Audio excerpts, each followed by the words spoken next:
jako akawuwo kwekanga abantu bazze okubasasula n'amasimu ne mugajjako olw'okubanze basudde mba nakuwa poloti yange. Ng'omumuka weefube ow'okwekulaakulanya bangi ku bannayuganda batambulira mu bulamu bw'amabanja nga beewola okusobola okuyimirizaawo bizinensi zaabwe. Mu mbeera eno abasuubuzi n'abawozi b'ensimbi mu ttawuni kanso y'e Busunju balaze obweraliikirivu ku nsimbi zaabwe ziboononekako nga bagezaako okuziwola abantu ababeera mu bwetaavu. Omuntu ajja nga ayagala ssente era n'olulimi olugonvu obulungi kati naye bw'otunulamu bambi omuntu nga yeetaaga ssente ng'olina omuyamba era ne mukkiriziganya n'omugamba nti oyagala ssente njagala kino na kino na kino.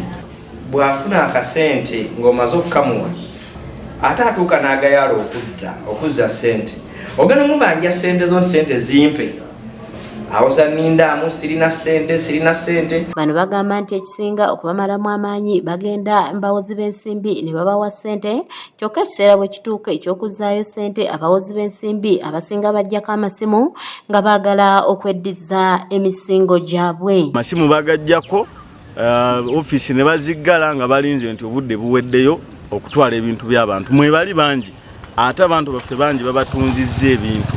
Nze nina ne gwe manyi gwesobola kwogera ku mpewo za TV nsi yonna kumutegeera. Bamutunze ebintu bye byonna kati ali ku zero naye nga bagenda ku poliisi. Abatuwa ssente n'obeera ng'ozzaayo mpolampola naye nga bwe ziba ziganye mubaako engeri gye mutegeeragana n'akubanja mu mbeera ey'obukambwe oba ensaamusaamu ne mukkaanya n'osasula mpolampola oluusi ne grace period n'eyitako gye muba muteesezza.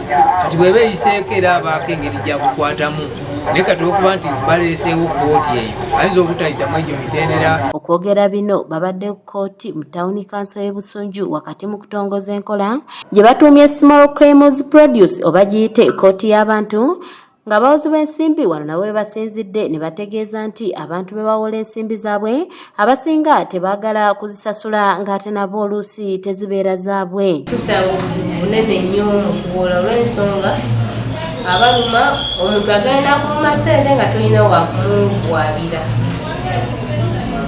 n'osanga oluusi akulumiddeyo tozijjeeyo ezo ne zifa bwe zityo.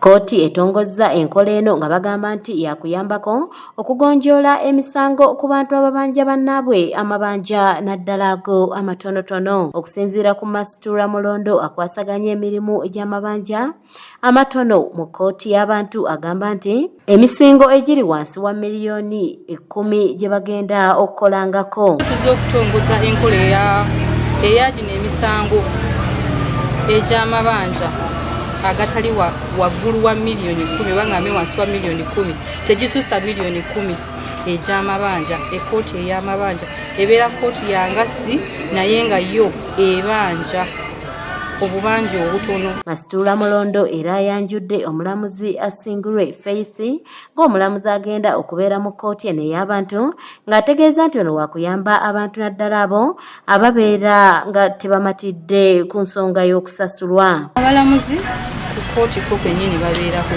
ng'ate wenkugambye nti babawa empapula eziraga olunaku oba ezirambika olunaku lwe bagenda okujja mu maaso g'omulamuzi. It's very important in a place like Busunju where most of our civil claims are actually below that threshold of 10 million shillings. Kyokka abasuubuzi basigadde abamu bakyalimu okukkuluma nga bagamba nti kooti eno yandibeeranga kooti eza bulijjo abasinga ne batayambibwa. Obuzibu bwayo buli nti bw'oba omusanga ogumanyi oba togumanyi oli ne bw'aba akuwaayiriza n'agamba omwami ono mulwanya ssente bwezi kooti yeekugamba ssente ozimanyi sizimanyi bw'oba tozimanyi leeta akweyimirira oba genda oweerakemuko wiiki 2 mu kkomero ojja kwenda mutandika okuwoza bwe buzibu bwa kooti obwo.